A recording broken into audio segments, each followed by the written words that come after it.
If you could describe wellness in one word, phrase, or mantra, what would it be? Tune out and tune in, because we're not separate from our environments. We're in our environment. Tune into your inner compass and consult it where you need to go next. That is your wellness journey. I had to close my eyes and listen to that. That was wonderful. Welcome to Quest, a journey to wellness. On this podcast, you'll hear stories from queer folks and allies who have taken their happiness and well-being into their own hands by examining what they have found helpful along the way. I am V, aka Vanessa. I'm a two-spirit human, a joy influencer, energy worker, and a dad joke connoisseur. All pronouns accepted. We hope this podcast brings you joy where you'll learn, laugh, heal, and grow.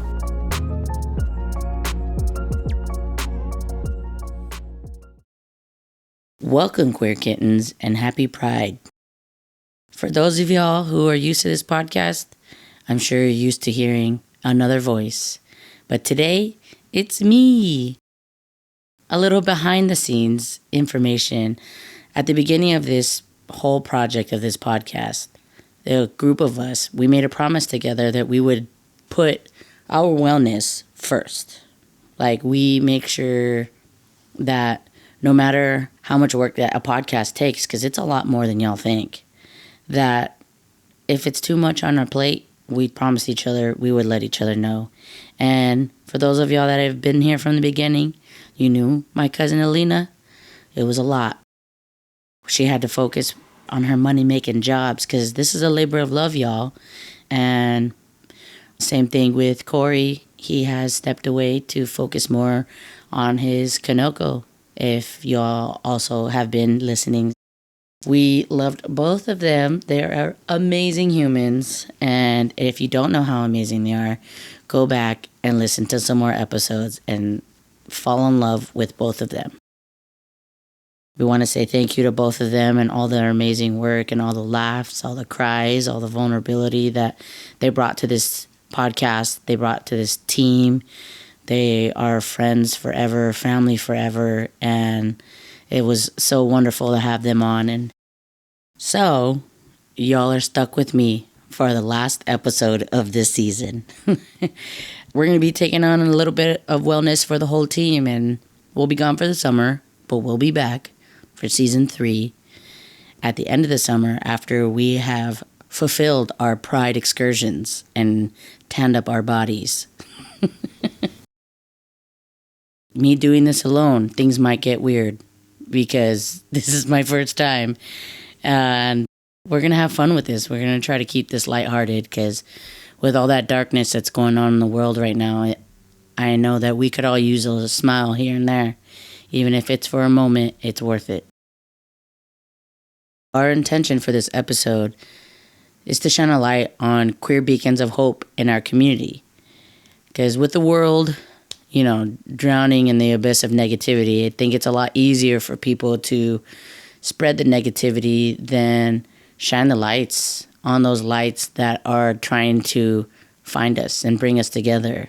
Like, for instance, our guest we're going to have on this episode, his name is Niko Storment, and he's a beacon of hope. He has become such an amazing community leader that I really wanted to be able to share his story and for y'all to just get a little into his mind and dig in there because it's a beautiful, beautiful place. And Niko brought another beacon of hope to us, so thanks for the assist, Niko.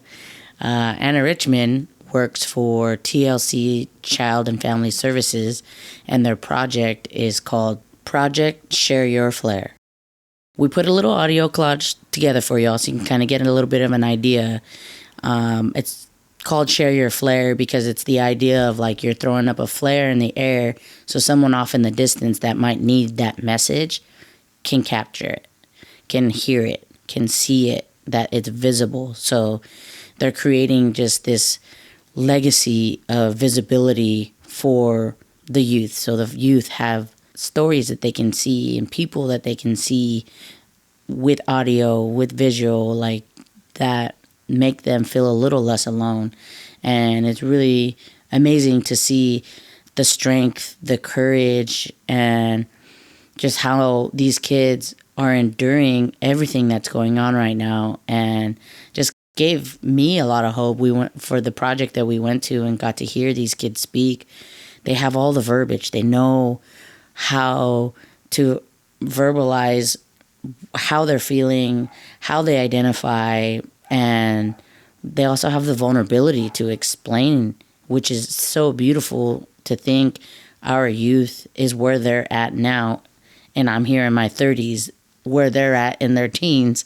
So it's really beautiful to see, and I hope that y'all enjoy this audio collage at the end, and maybe it'll shine a light in through all this darkness that's trying to overcome us, trying to separate us, but they will not.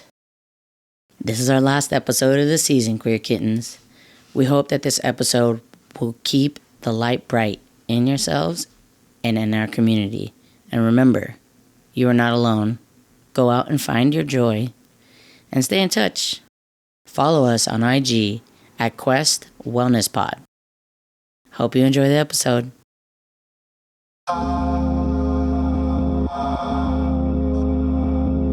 My name is Niko. I'm a transgender artist from Sonoma, California, and now I live in San Francisco. I work in nightlife. I throw nightlife events, but I also throw daytime festivals like, the Trans Future Stage. I also do the Queer Wellness Symposium. A big part of what I do is my background in psychology and holistic wellness. My grandmother was a metaphysical healer, so I named my production company Rosen Creative House after her to remind myself to incorporate wellness into everything that I do. I'm also a singer-songwriter and a videographer on the side. Haven't made music in a while, but I'm still going to claim that. So, heck yeah, Libra Gemini, check it out. Oh, God. As y'all sit here listening to Libra and a Gemini. Right. Yeah. And I'm a Libra sun. I'm a Scorpio rising and an Aries moon. So, and I have no Earth in my chart except for my North Node, which is in Virgo. So I work a lot. I didn't know that. Yeah. So that's me. I also do a podcast as well called The Transgender. It comes out every Thursday at 6 p.m. on the Trans Clinique YouTube. Check it out, everyone. Check it out. Yeah, me talking more. I can be heard there for sure.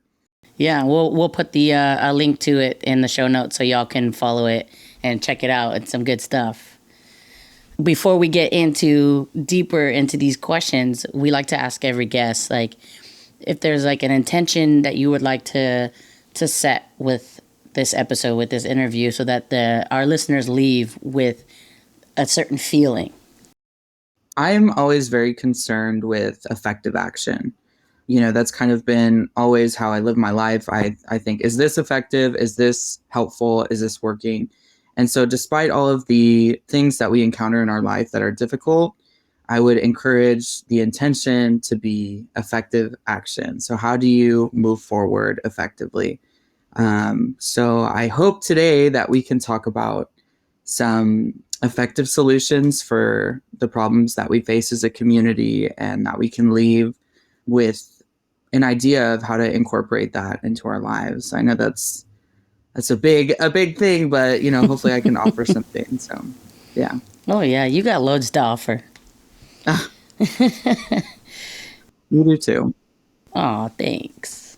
For those of y'all that haven't listened to prior episodes where we mentioned Niko a handful of times, we'll give you a little refresher for those of y'all that are new. Niko and I met in the nightlife and kind of took him under our wing and became his mamo. Instead of mama, we say mamo.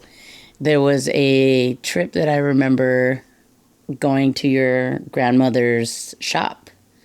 And I think for both of us that really solidified and just created a permanence of our foundation together, because it was such a beautiful trip.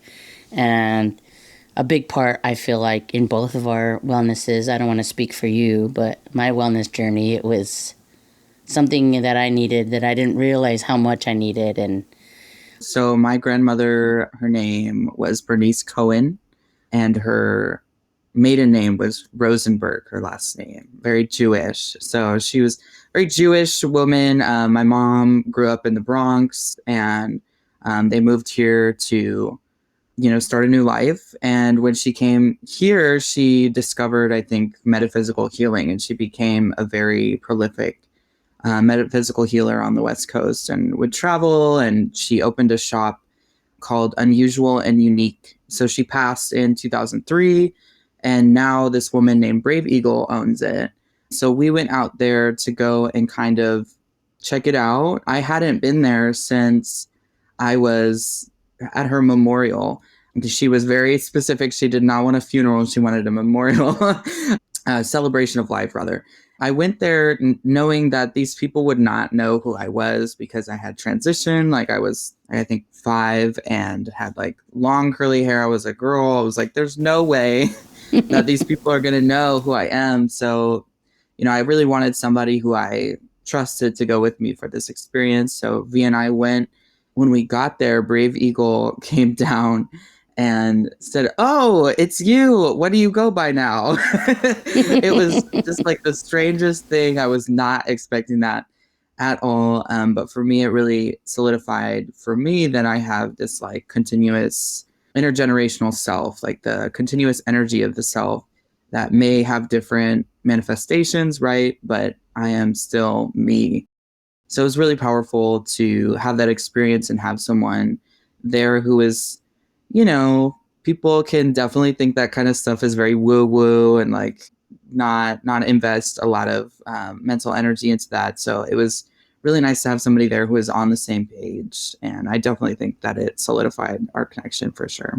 yeah, like listening to you talk about that story again, literally, I was like, don't cry, don't cry. You've cried on every episode, not. Yeah, like it was really special that moment, and I had to walk away. I remember walking away next to some books and like next to some crystals, and I felt like, help me chill, y'all, help me chill. Like this is not my moment. This is for him, and talking about like solidifying our connection and things like that. I think that wellness and both of us sharing like our struggles, our vulnerabilities, how we're overcoming different things, and what we're still currently struggling with. Like, do you want to share a little bit of like your own personal wellness journey with everyone?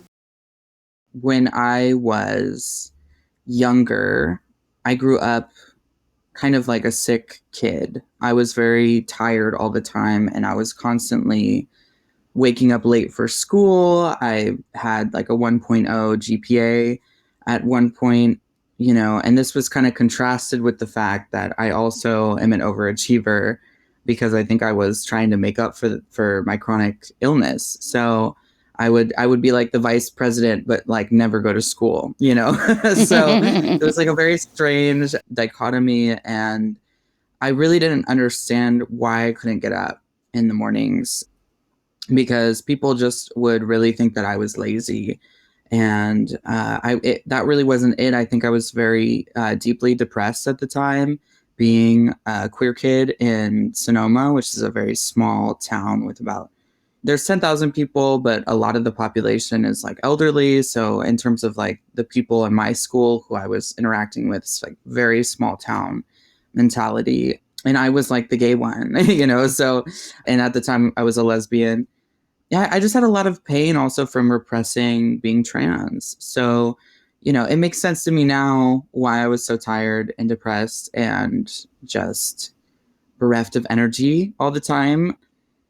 At the time, it was a very confusing journey. And it wasn't until I got a fake ID and I started going to San Francisco. I think I was, 16 or whatever at Q Bar, Yeah. that I started to understand like this gave me energy. So I think that was the first kind of framework that I had for this is an emotional thing that I need to heal. So I started going out to the nightlife and eventually moved to San Francisco for college, became very invested in nightlife. And it really did heal me in a lot of ways because I think being around community was, very huge. But at the same time, being in community and nightlife, I got really into drugs and alcohol. And I wasn't as into, I had always grown up with my mom, with teachings from my grandmother of like wellness and centering yourself and all this stuff and eating good food. And I wasn't really doing that in the nightlife scene. So it was kind of like this other layer of wellness that I wasn't paying attention to. And eventually, I actually went on a shroom trip and it kind of just told me, if you keep going on like this, Niko, you're going to die. And I don't know if that's true. None of us ever know, but it was very real to me in that moment. And I decided to pursue sobriety. So at first, I just tried to quit cold turkey. And that lasted about 4 months. And I went back into drinking and doing drugs because I said, maybe it's different now. And it wasn't different and it had gotten worse. So I went into the recovery rooms, which was a very big part of my AA, was a very big part of my journey for a long time. And I went through the 12 steps and that healed me in so many ways that I didn't even know were possible. It's like a whole different thing. But for me, I found that I got what I needed from AA. And I actually then moved on to going to school for psychology and really trying to understand why I am the way that I am and how to heal it intentionally, right? I talked about effective action earlier. So how can I incorporate that into my wellness and my psychological well-being? And I love that. Another part of that is also money, right? And that's kind of the new journey that I'm on, is how to exist as a queer individual, a trans individual in a capitalist society while still cultivating my own wellness. And I decided for me, that looks like starting my own business and trying to help with wealth redistribution from these big companies that want to work with queer people, but they don't know how to do it, or they don't know how to do it right or ethically. I've loved watching your evolution and seeing you from that underage kid to now, I mean, even then you were still producing these events, but to see the way that your parties have evolved from where they were then to where they are now, and how you have become a community leader. And whether you want to hold that title or not, like you really have, and it's so beautiful to see and to witness, let alone like be a part of it. Like it's Thank you. yeah, you're welcome. You're welcome. Thank you for doing what you're doing and continuing to do what you do. Let's just go back and forth. Thank you for holding space for wellness and helping me along that journey, Yeah. So, but anyway. The day that you had told us about your queer symposium, which we had attended, and it was amazing. Like, what was it that like drove you to that point where you're like, you know what, like the community needs this and I'm going to make it happen, because you made the damn thing happen and I can't wait for the next one. Maybe just talk a little bit more about your queer symposium and, how you got it all started. And I feel like my brain, the way it works, I don't know if I have ADHD or whatever. I don't know. After going to school for it, I have no idea, but I have all these ideas that I come up with, and I guess I see it kind of like this, here's this cycle and maybe I'll incorporate those ideas in some way. And so the Queer Wellness Symposium was something that I had been thinking about for a very long time, mostly just because a lot of my professional journey has also been working with nonprofits in San Francisco. And a lot of the times these nonprofits, they will get resources and funding to serve these communities, but sometimes I don't see them actually serving the communities that they're supposed to be serving and they're getting money for. And I was, again, asking myself, effective action, what is the disconnect there? Why isn't that happening? And I don't think it's because anyone at the nonprofit is sitting there being like, we'll take all the money, but I do think it's a capacity issue. And I think it's this thing where nightlife, queer nightlife, which has such a rich and important and powerful history, starting before the Stonewall riots, but that's an example. It's just a very powerful queer thing, has this queer, that's where the people are. And it's not connected with the nonprofits a lot of the time, but those are where all the services are. But the people at the club, they need the nonprofit services. So in my mind, I was kind of thinking, how can we meld the two together and create a queer wellness symposium where not people can show up and have fun dancing to beats by DJ Olga T, but at the same time receiving, services from nonprofits. And a lot of my holistic wellness journey has also been to not just showcase Western medical things. So I also offered space for practitioners who were practicing non-Western methods. And so it was really important for me to have a abundant buffet, a cornucopia, if you will, of all these different wellness, healing modalities that you could experience at the Queer Wellness Symposium. I wanted it to be very somatically engaging, very bodily engaging, very experiential. So that was kind of the idea behind it. Yeah, it was amazing to like sit there and see body work happening and then see people getting limpias at one table and then, and then another HIV table. testing in the, Yeah. And then like, harm reduction at another table. And it was just like, it's like everything you needed, like all in one thing. Cause like for most wellness symposiums or wellness types of fairs that I've gone to, it's kind of like you said, like that very like Western medicine, like concentration. So it was really nice to like see the incorporation of all of the worldly healing styles kind of in that one space, which was super awesome. And I really enjoyed it. So thank you for throwing that and having us there. Yeah, it was a lot of fun. We're actually gearing up for our next one on July 15th. You heard it first here. From 12 to 5. That's our next one coming up. So yay! Sounds fantastic. And we'll have all that information again in the show notes for y'all. So my next question, like talking about all of this, I feel like it kind of falls into it. Like, what are your opinions on today's like political climate, and how do you hold your own wellness through all of that? On my podcast, which I filmed yesterday, we were talking, and I only interview like trans people on that. And so we do talk a lot about this question. And we were kind of talking about how before you come out as trans, which ideally, of course, we wouldn't have to come out, we would just be. But in the society we live in, we have to come out most of the time. So before you come out, there's kind of this inner tension, right? And you're kind of like, I don't know, I'm so confused what's going on, or there's a mismatch between the inside and the outside, or the self and the environment. And it can be very tenuous time, and a very like hard time for a lot of people. And then you come out and it's like, whoa, like I'm me, this is amazing. And then like pretty much immediately after you come out and you have all these amazing coming out feelings, your quality of life just diminishes, because we live in a society where there's so many systemic factors that affect trans people that it's really difficult to escape. Right when I came out as transgender, I got so much community support, and at the same time, I couldn't find a job, that I felt comfortable working with, especially when I wasn't on T, or I was early on T. And being in that in-between space can really set you up for violence, whether that be microaggression violence or physical violence, or, emotional violence.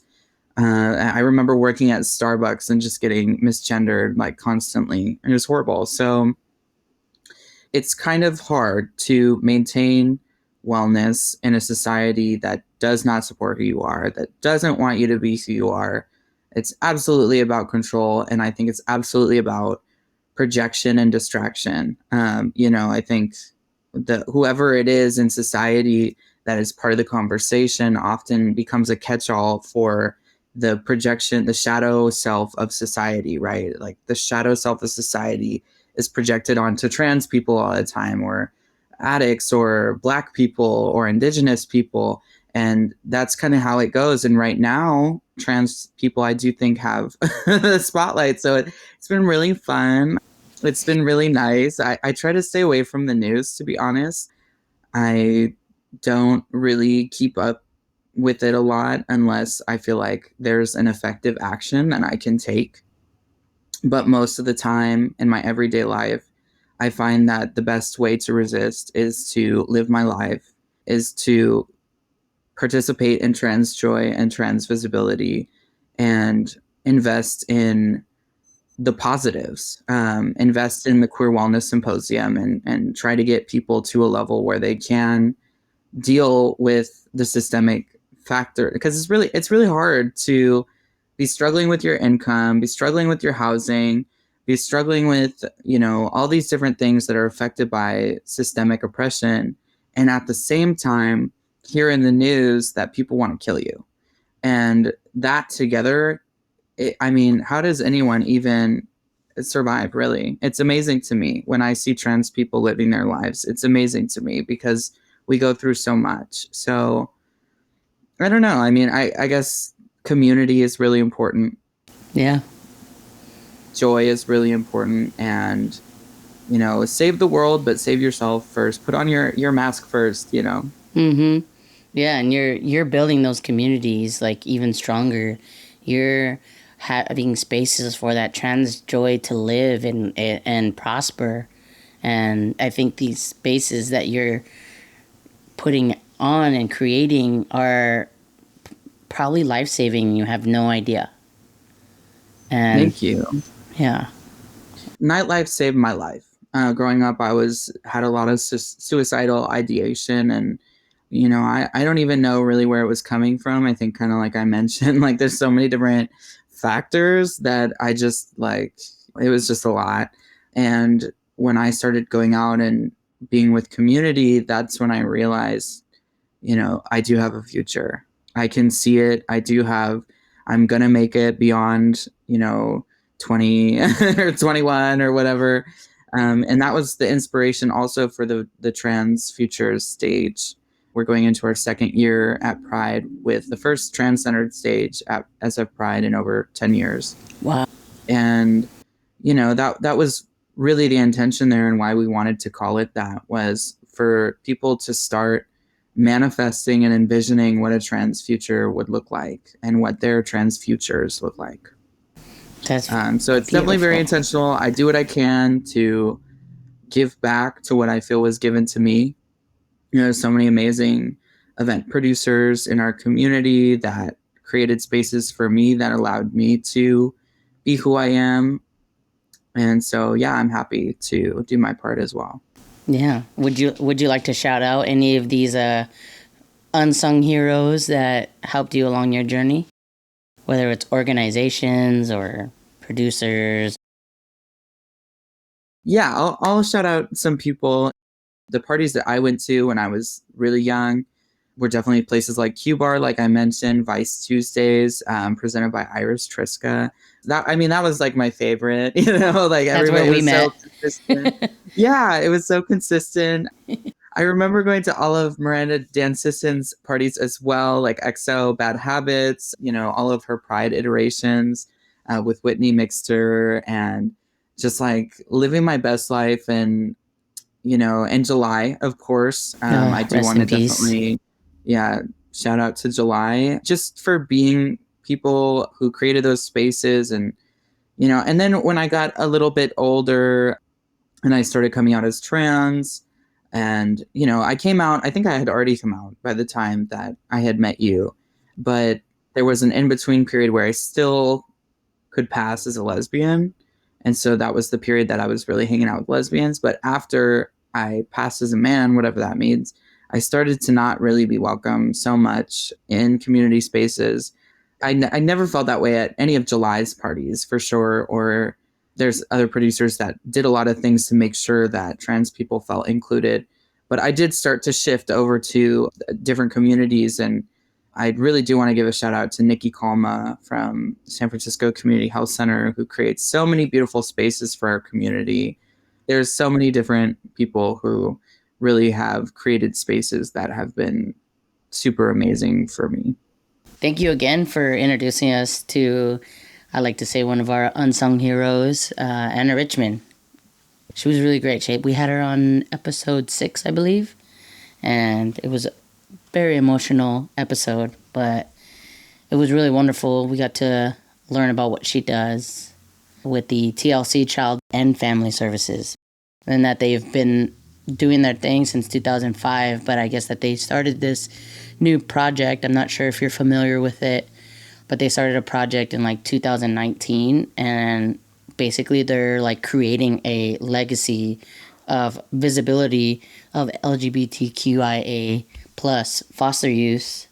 And I think that now it's kind of growing outside of foster youth, because they're seeing also too that it's just like not only youth, but even people of many different generations need to hear and see this legacy of visibility that they're creating. And with this project they're trying to achieve is by like decreasing aloneness, increasing connections with people in the community, and provide like life-altering skills and knowledge, and trying to just like nurture the experience and attitude of like empowerment. And when me and Rafaela went to this event, we were just mind blown and felt so like Rafi's like, I finally earned my stripes, you know.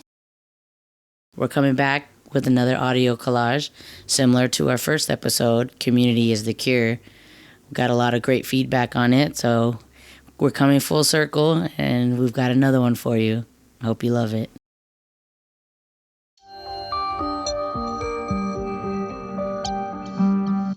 My wish would be people to understand us. Let them see who we are, not just because of our sexualities. Let them see us as people. Just keep going.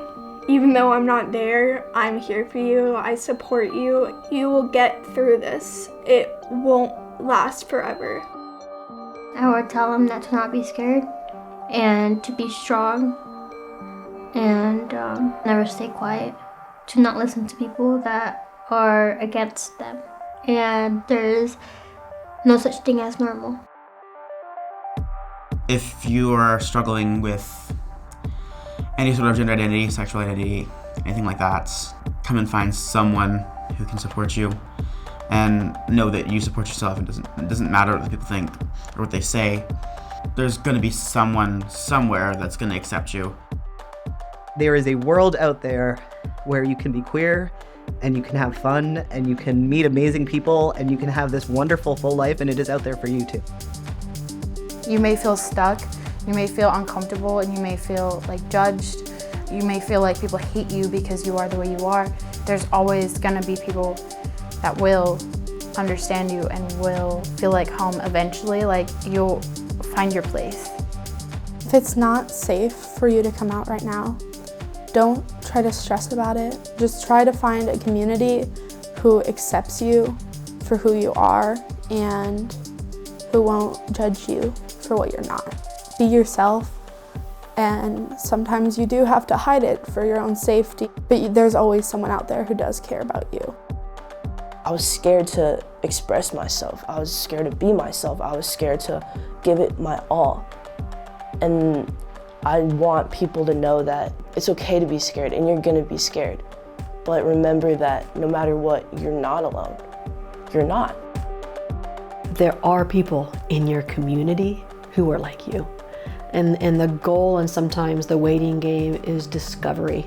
And those who have the courage to stick with finding out who they really are and showing up in a way about who they really are in their most honest and most grounded sense, they become a constellation in the sky with so many more opportunities for us to express all of the ways in which we can be human. So don't give up. You're not alone, and your people are out there. I love you, and I think you're important and beautiful. It's okay to struggle. It's okay to not know exactly who you are in a certain moment. You just have to know that no matter the other people around you, no matter the family, no matter the conflicts that are around you, know that who you are is going to come out. And you know from your intuition and in your heart who you are as a person and who you identify as. And it's just a matter of gaining that courage to own it and come out with it.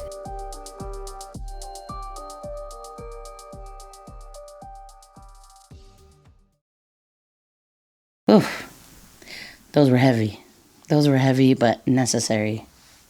It's heavy, but it's beautiful. I think that, I remember being young on YouTube and looking for narratives like mine, and to just have that accessible, especially with the intersection of foster youth, is really powerful. Yeah, I remember seeing a couple of these outside of the collage, and in the collage, and me, I'm just a big old crybaby, and I'm just like my inner V, like at home, not seeing a rainbow around, and then being able to like just bring this up on the internet, which, my time was dial up. I think dial up not until high school, so I didn't really understand like what the internet could provide, but to see what it is capable of now and the accessibility, like it's mind-blowing and amazing. Yeah, I mean, I'm 25 now, and growing up I definitely had like YouTube and whatnot, but the narratives that were available were very limited, like who got a voice. And even as a videographer, like that's what I try to do, is give voices to people who don't have them. So it's a beautiful project. I'm really glad, Anna is, for context, my stepmom. So I grew up, probably a lot of the reason why I am the way that I am is because she was such a big person in my life and teaching me kind of how to think things through. And honestly, that's probably where I got the effective action thing from. Would you want to share a flair for anyone out there listening? I think for me, growing up, I didn't think that I could do it. I saw this person in my mind's eye that I wanted to be, but I didn't believe that it could work for me. For whatever reason, we live in such a culture of like in group, out group, rights and wrongs, and it's hard sometimes to find your voice among all of the other voices, to quote Mary Oliver, shouting their bad advice at you. And to just hone in on yourself, your compass. I call it my chip, my pre-programmed chip. And it's really important to develop that trust between yourself and your inner self, and to be able to invest in that and trust it and be it and live it and create a life where that person can exist. It's possible. It's hard. Life makes it hard, but there are people out there that will help you get there and that want you to get there. And you should be one of them. So. Ugh, that was beautiful. Thank you. I would go to your TED Talk. Just listen to Mary Oliver. She helps me. I felt like you just inspired the hell out of me in that moment. Oh, really? Honestly. What was your share, your flair? What's yours? When I was there at the project, I was just, my flair was don't allow people to shove you in a box. You're not lunch. I mean, you could be lunch, but, or dinner. Like, that's a t-shirt. Yeah. But I'll have a TED Talk and you can have a t-shirt. Yeah, right. Right. Like, because my thing was growing up, I was always like told I needed to be more like my sister and I needed to be more feminine. And, I needed to walk, sit, breathe a certain way. And I'm just like, no, like, and then me presenting masculine, like going to the doctor, security guards being like, why are you going to gyno? I'm like, why is that your business? Like constantly everywhere I go, like being shoved in a box.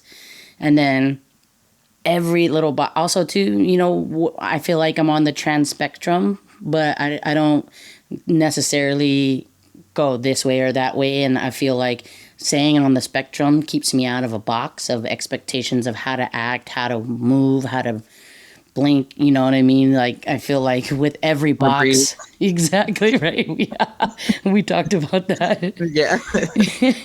You know, like, am I breathing wrong for the box that I'm supposed to be fitting into, you know? Right.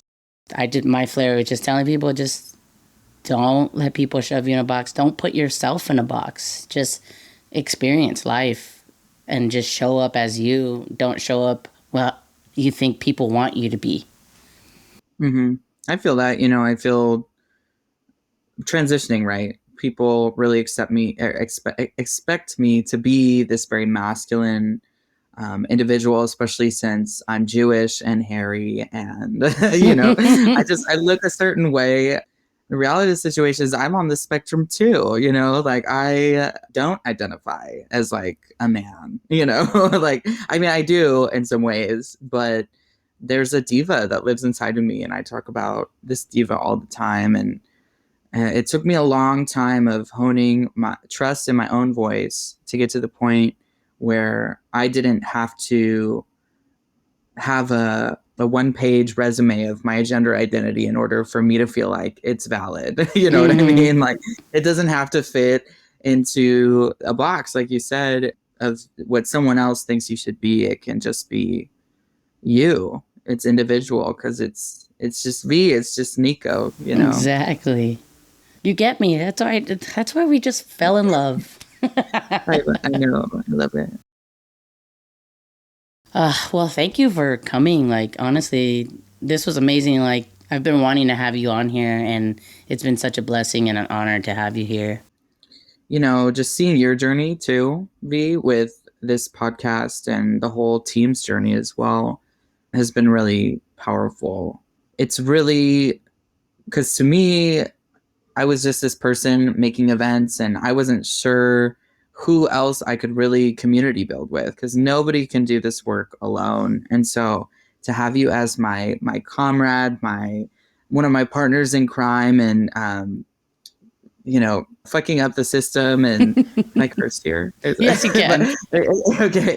And all these types of things, like to really just see your growth and just see how you've grown into this role of your own wellness and taking life by the reins for yourself. It's just beautiful. So thank you so much for letting me be part of this journey. Oh, thank you. Thank you. Ugh. If people could see me now, I'm like rubbing my heart like, ugh. Do you have any shout outs or anything that you want to repeat and let people know coming up for Pride, or any of your events or any other events you want to mention out? Sure, yeah. So for Pride, Rosen Creative House, my production company, has a jam-packed schedule. So for Friday, we have Trans March at Dolores Park, which will be from 11 a.m., beginning with the Intergenerational Trans Brunch, all the way to the nighttime. So we have programming at Dolores Park and at El Rio all day. So if you want more information about that, you can go to Trans March on Instagram or Facebook. We also have the Trans Future stage at SF Pride, which will be at Golden Gate Avenue and Polk Street. And you can come see a bunch of trans people having a good time. Last year was amazing. Like, I've never felt so elated than in that moment of being at the Trans Future stage, to be honest. So it's an honor to be a part of that. And then at night, we have our official Saturday night Pride party at Public Works, which is Vamp X Pride collaboration. Have a good time. It'll be the regular Vamp vibe, centering queer women and trans people. It'll be a For Us By Us event, and I'm excited for that. And then if you are alive on Sunday, you can come and join us at Pride at the Resistance Contingent, which is essentially paying homage to the fact that Pride began as a riot. So letting the community voices be heard in the front of the parade is one step that Pride is taking towards coming back to the roots of Pride and why we are here before the corporations get to do their whole thing. We are actually taking up space in that first block. So for more information about that, you can go to sanfranciscopride.org. And that about covers it, other than the Queer Wellness Symposium on July 15th. For more information, just go look up rosencreativehouse.com. Could they follow you on Instagram as well? Yeah, absolutely. You can find me Niko_Storment on all social media, and Rosen Creative House on all social media, and then vamp.queerevents on all social media.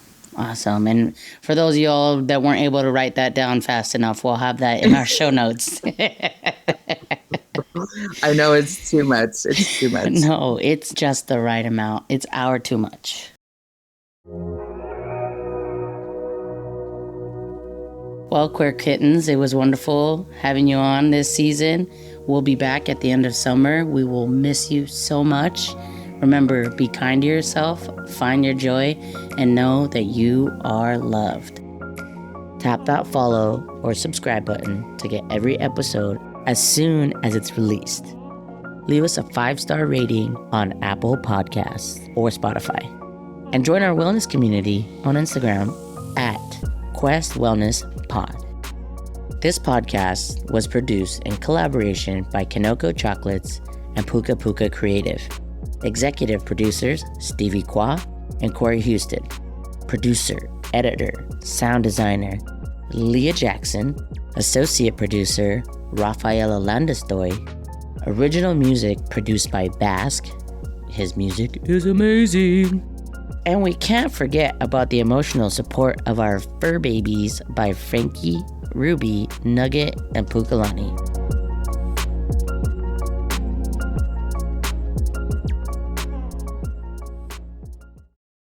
I don't know. What did I say? I have no idea. I just blacked out.